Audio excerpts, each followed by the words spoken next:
Hey all, Hipper here. So today we are building a submarine in LEGO 2K Drive, and as you can see, it's just like a generic kind of caricature. Submarine here is not a specific class or, you know, time in time. It's not a Los Angeles class. It's not a German World War II or anything like that. It's just a submarine, but we can do some more specific models later on. So I'll just show you how to build this one, because this is fairly easy actually. I mean, it's really long and really narrow and doesn't have many details, so it's a pretty good starters build if you haven't really built a lot of stuff in 2K Drive before.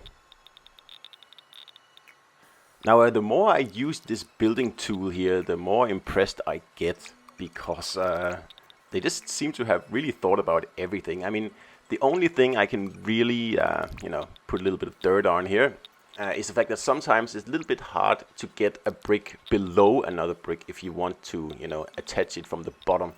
The game seems to assume that you always want to attach something on top of something else.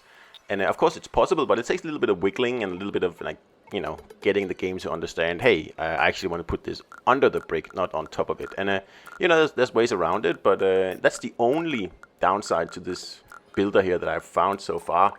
And that's pretty impressive, because I've tried these in other games, and they are always a little bit meh. But I will say this one works extremely well.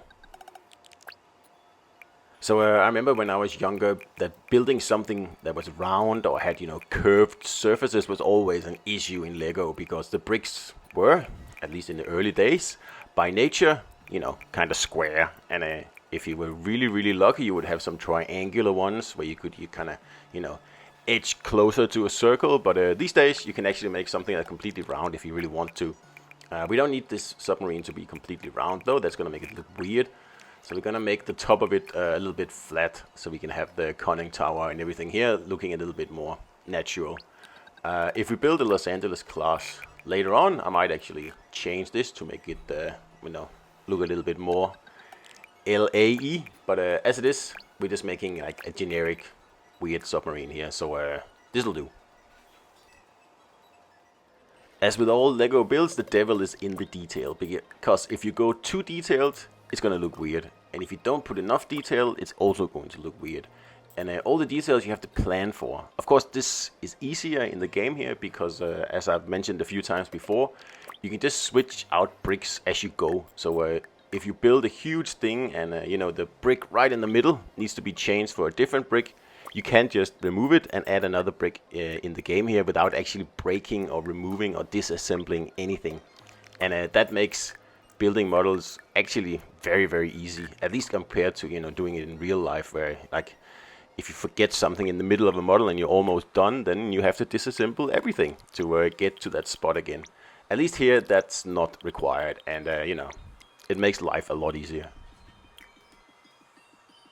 So I'm building the conning tower now, and I decided to make it 2 bricks high. Now you could make it just 1 high to give it a little bit more sleek look, but we're going for a little bit more cartoony look here. So we're gonna make it extra high. So also when you play the game, it's a little bit more obvious that it is a submarine, because that's the whole point. You want to show it off to the people you play the game with, right?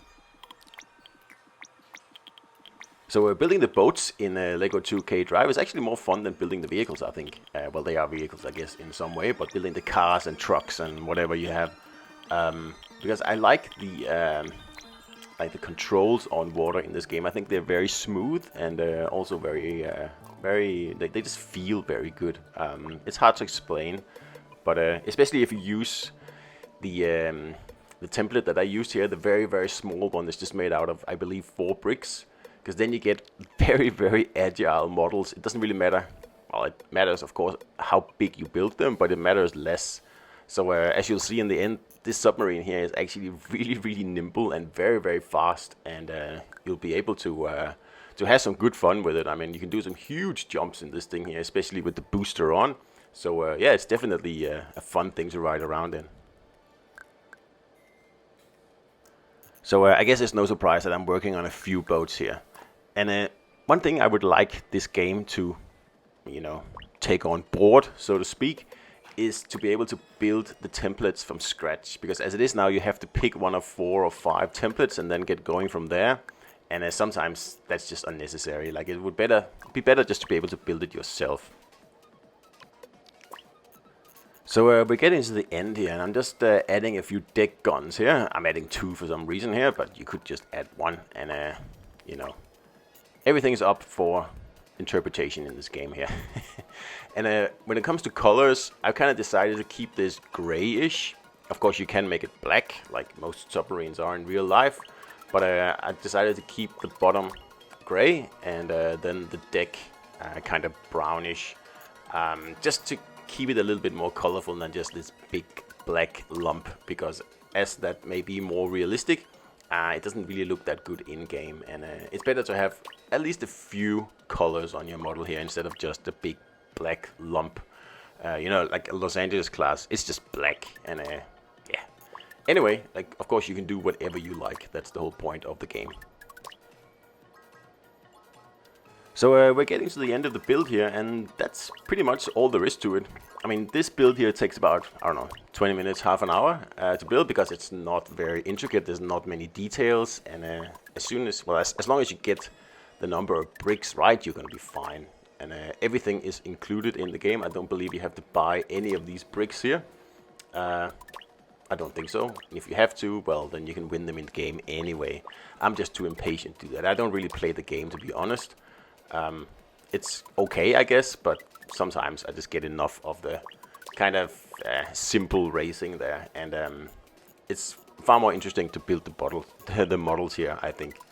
So here we changed the color of several bricks at once. As I'm sure you know, you can pick, just click, you know, your way through bricks, and as you click more and more and more, you will put them into one collection, and you can manipulate that connection together.